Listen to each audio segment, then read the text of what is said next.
we got to talk about ponies.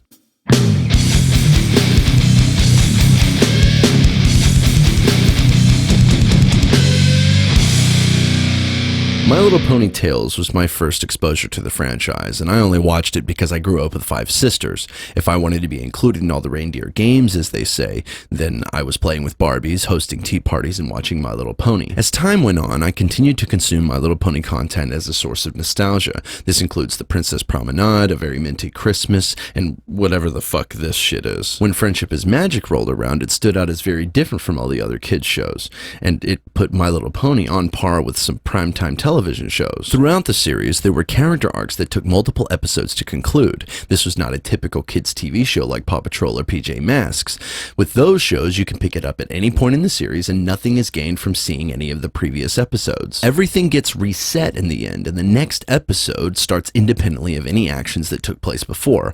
Obviously, this is because kids are fucking stupid and they can't take in more than 20-minute segments of information. Personally, I didn't have to muscle through the first episodes of Friendship is Magic in order to get to the good stuff because I was hooked immediately. I mean, the whole 1,000 Years Nightmare Moon stars aid in her return bullshit is fucking slamming. The first 20 minutes of Friendship is Magic is full of world building and solid character introductions that not only showed their virtues but hinted at their flaws. Every episode provided a substantial conflict that necessitated action and gave the protagonist a clear and concise goal to achieve or a combatant to defeat. Pony Life, on the other hand, abandons literally everything that made Friendship is Magic great. In fact, I would argue that it's the worst pilot of any generation of ponies, right next to the third generation. First generation. Other than the 2 television specials that were later incorporated into My Little Pony and Friends, My Little Pony the movie began the first generation of MLP media in 1986. If you never saw the movie, the first 20 minutes of Gen 1 Ponies still adequately introduces Flutter Valley, the Volcano of Doom, and Bumbleland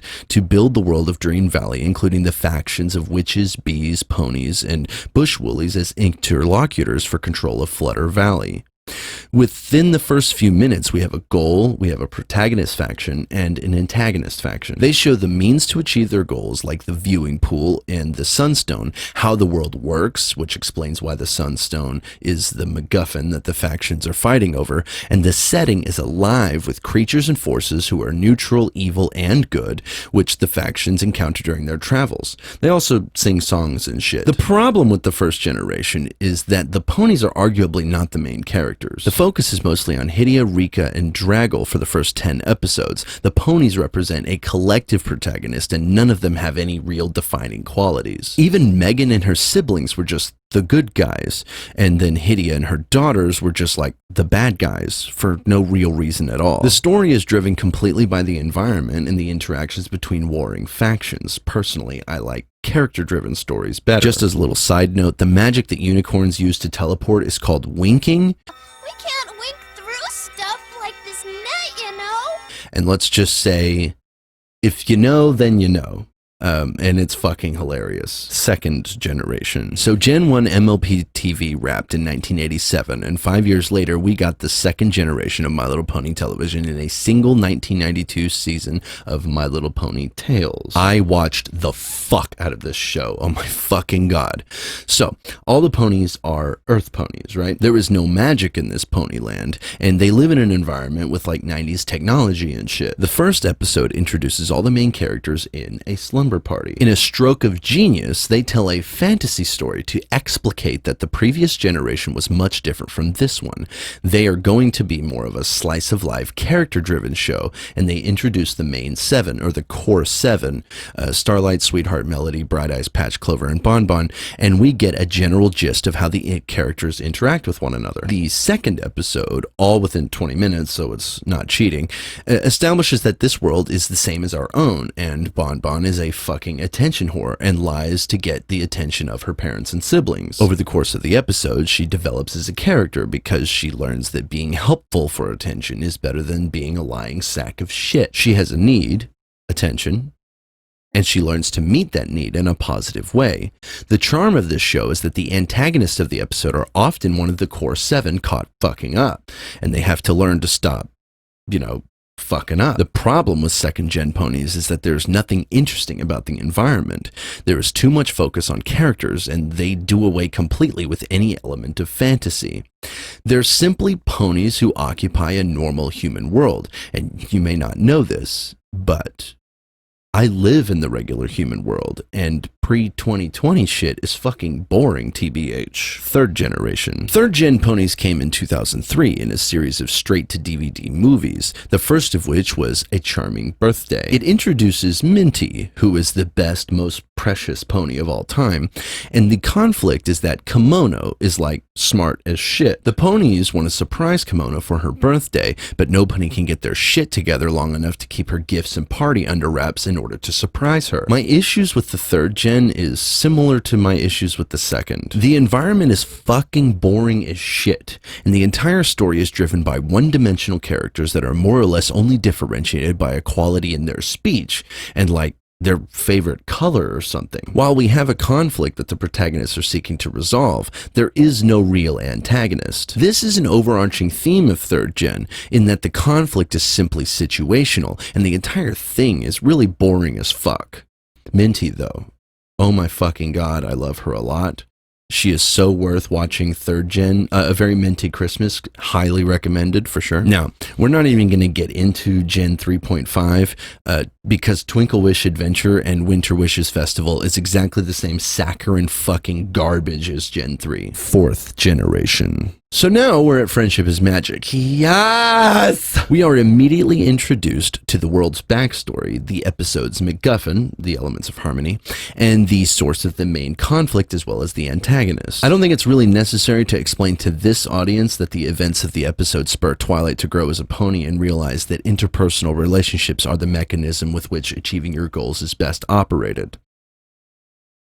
I guess Friendship is Magic is a... Immediately out of the gate, there's an antagonist to defeat, a world to explore, lore to dive into, and character-driven conflict alongside a broader problem to be solved. Even the art direction was more vibrant, and the animation more expressive than ever. I mean, compare this to any other primetime television show at the time. House MD. You have a case to solve alongside interactions between the team members. Law and Order has the case to solve along the detective's character developments and home life to navigate. Friendship is Magic perfectly adopts this formula of a problem to be solved with interesting characters developing complex relationships and displaying multi-dimensional personalities. One irrefutable fact that has proven its success over all the others is 9 seasons, a feature-length movie, and several spin-offs. So, fifth generation. So last, and certainly least, we have the fifth generation of ponies. If you were into Friendship is Magic strictly for the memes, you're gonna love this shit sack. It's got serious meme potential. If you're into MLP for the porn, let's be real, you haven't watched the show since season 7 and you don't fucking care. But for those of you who want to circle jerk about how fucking awful pony life is, I'm here for you. How are y'all? Okay, so as we all know, they decided to essentially reboot Friendship is Magic because they use all the same characters as before, only this time they've abandoned most of the character development from before. And for some reason, Spike is dead. Not canonically, of course, but he might as well be because he's gone. In fact, most of the world is gone. The surroundings are insipid outlines without any substance or contributing background elements. There's this hyper focus on what the speaking characters are doing, and everything else just kind of freezes. The fourth wall breaks are unwelcome. Easy now, Rarity. Did you miss this? I missed this. They're not funny, relevant to the story, and it really just shows that the writers aren't even trying to build a world. It's self-aware, but in a bad way. Creatures who are vaguely pony-shaped know that they're vaguely pony-shaped creatures, which exist solely to entertain the viewer. The stories presented are so fucking meaningless and without any real conflict. The personalities of the ponies have been reduced to one-dimensional book horse, hyper horse, shy horse, beauty horse, and competitive horse. Applejack doesn't even appear to have any qualities at all anymore, other than contributing to the already tired meme of, I accidentally rhymed, Lamau. We gotta make a plan to get out of this plan. As quick as we can. Hand me that pan! OMG, so funny! The first episode is barely tolerable, with Pinkie Pie aspiring to get on a culinary TV show. The conflict is that she's messy, which her friends fear will prevent her from being a candidate of the show. So, she does everything wrong.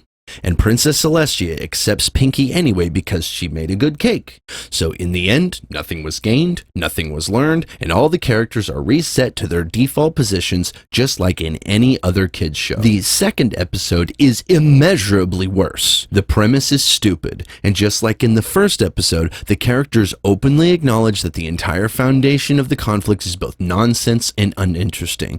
That makes no sense. It's nonsensical. Yet, for some fucking reason, they move right along with the episode as planned because our one-dimensional depiction of Rainbow Dash is competition horse. In Friendship is Magic, Dash was loyal but self-aggrandizing. She was boisterous but courteous. She was athletic and lazy.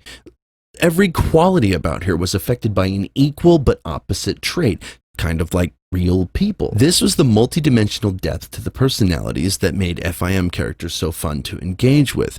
Pony Life reduces them all to the just emoji versions of themselves. Just an aesthetic husk of the ponies that we've seen grow for the last 9 seasons of Friendship is Magic. They're essentially just fucking emojis. Anywho, the second episode wraps exactly like the first. Protagonist was right all along. The conclusion of the episode was literally stated by Pinkie Pie in the very beginning. So there is no need to learn anything new. Do not pass go, collect $200, or develop in any way.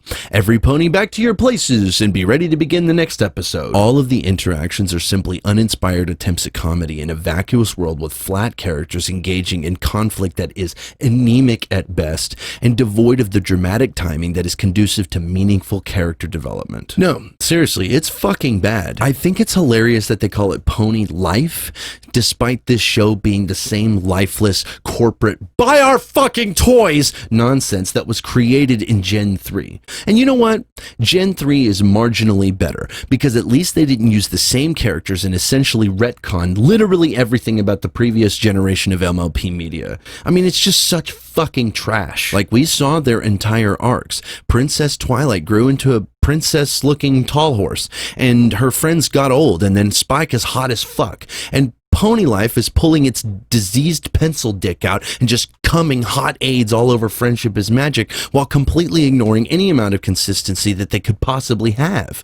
There are zero headcanons that can fix these disparities because their story has been told in its entirety already. So, in conclusion, 10 out of 10. IGN. I hope you enjoyed this rant. I do not do video essays for this channel like ever, but I am going to go back to writing songs about fucking horses. If that sounds like a fun time to you, subscribe to this channel, and if you're interested in more of my deranged thoughts and open degeneracy, follow me on Twitter. Bye!